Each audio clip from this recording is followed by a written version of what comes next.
go with my friends to the bar and pretend like, I was all good and everything and it was okay, and I'd be drinking.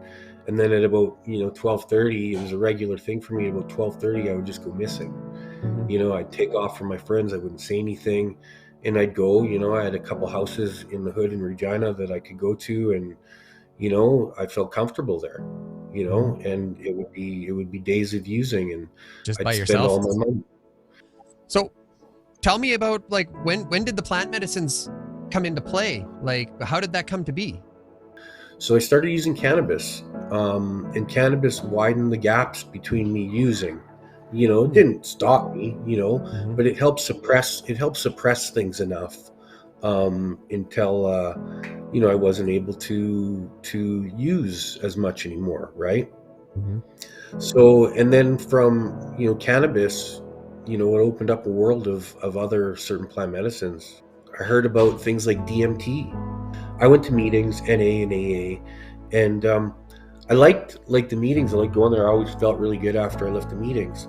The one thing that I had a hard time with the meetings that really I felt defeated was identifying myself as an addict or Hmm. identifying myself as an alcoholic, right?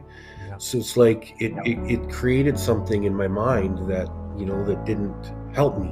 It hurt me. I know it's different for everybody, but for me it was something that I struggled with. And my Campbell practitioner Ramah taught me this is like, you're not an addict, you're not an alcoholic, you're human.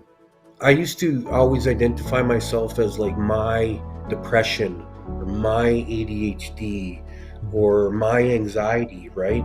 And when I stopped identifying those and owning them and keeping them in me, Hmm. other than it was the ADHD that I'm challenged with, or that I've struggled with in the past, or depression that I've challenged with or I've struggled with in the past, right?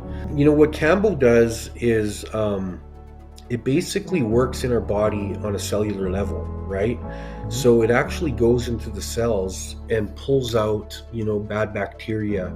It pulls out trapped emotions. It pulls out trauma, right?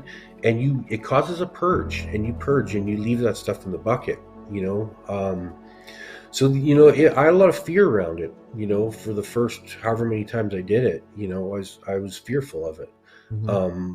But I seen what it did for me, and the realizations that I had about myself, the things I was in denial about, or even just taking responsibility for my own life, right? Like it's everything that's happened in my life is a result of me, Hmm. you know, and Campbell taught me that.